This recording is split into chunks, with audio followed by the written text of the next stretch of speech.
Hello friends! Even though it is technically still winter, it's pretty much been spring here on Canada's southwest coast. Minus Mother Nature dumping 2 days of snow on us in a historically rare event with its typical disappearance 2 days later. It might not yet be warm enough for our turtle pals to hang on their favorite log, but we got crocuses crocusing and cherry blossoms cherry blossoming. Despite Valentine's Day being well behind us now, to continue my earring binge, I've bundled some DIY love for ya in another tutorial. Here we are in one of my favorite gardens in the British Columbia capital, and only I would walk around for ages not knowing about this twig in my toque. And as we take in the sounds of Beacon Hill Park, we are in the hunt for rhododendron flowers because not only are the shrubs giving up the goods, they're pretty in pink and have a really cool leopardy print. If you are new to my channel, thank you for joining. If you are not, welcome back. Cue the music. Let's get started. Here's a nice collection of rhodos. Give them a wash and pat them down to dry. And in order to flatten them nicely, I like to break them apart at the opposite end of the pattern, with a few sheets in between each flower. No! It's stuck on repeat. This isn't supposed to be a metaphor for the questionable relationship patterns that I get myself into. Seriously though. Okay, as I was saying, once flattened, let's speed up the drying process by nuking them in the microwave. I love toilet paper for this because little squares.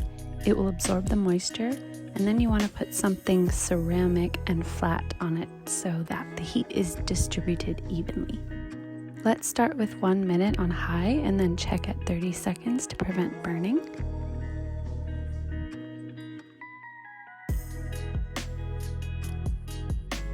This is one of those trial and error situations because all microwaves are different.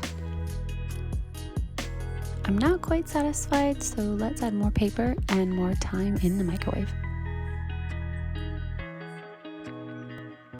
These are nice and dry and flat and ready to be sealed with an adhesive.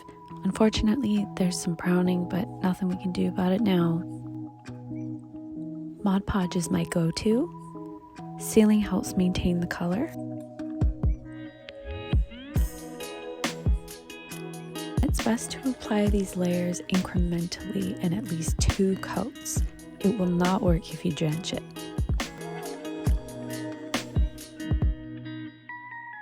Don't forget the other side. Do note that they can still brown after being sealed, but that could be due to leftover moisture.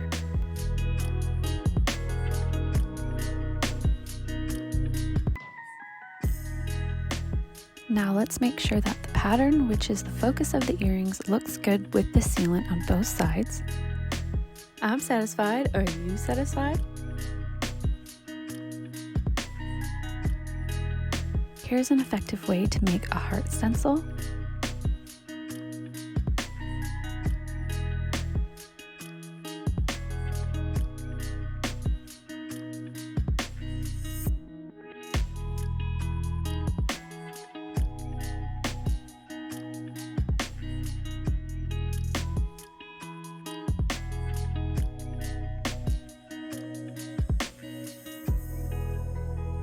This is cumbersome, so I'm going to take a shortcut, pun intended, with this hearty heart punch that I've had for ages. It's from a company called Stampin' Up. It's a card craft company. Disclaimer, this video isn't sponsored, but it is a great company and they have many different punches. I'll link their website below.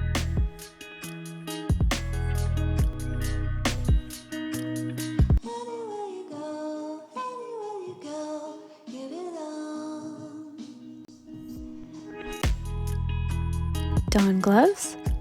Because I get a favorable consistency in only 30 minutes, I'm using the brand Color Pour. This formula is 1 part hardener to 1 part resin. And side note, it's food safe too. The back of the silicone mold will do to put the hearts on for resining.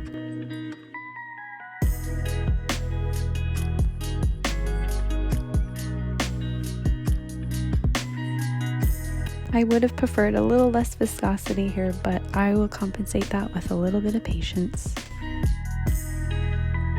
This broken paintbrush had the perfect bevel to hold these down.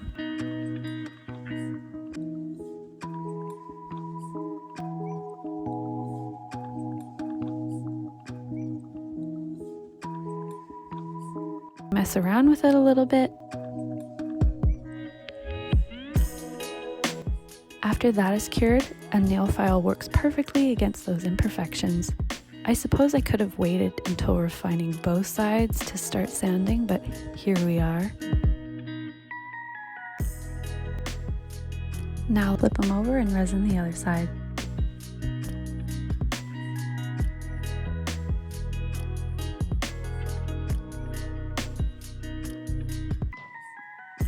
This is a 6mm stainless steel stud post. Now here I would have preferred to wait a tad longer for the resin to become thicker, because then I wouldn't have to babysit.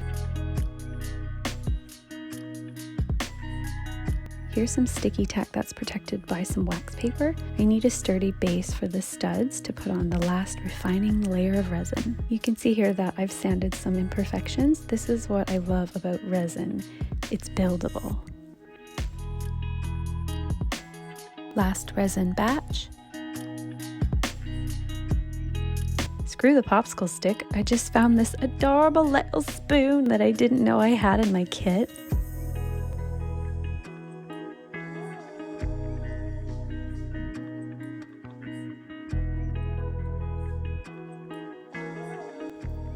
Now ideally with the right dollop of resin, it won't go over the edge.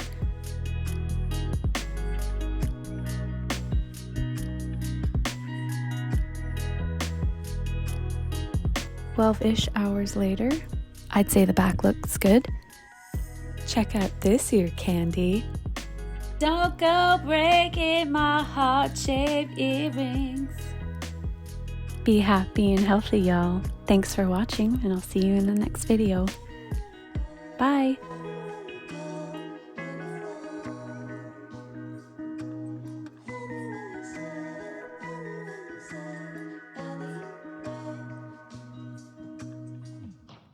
Here's some sticky tack protected by some wax paper, as I need a sturdy base for the sturdy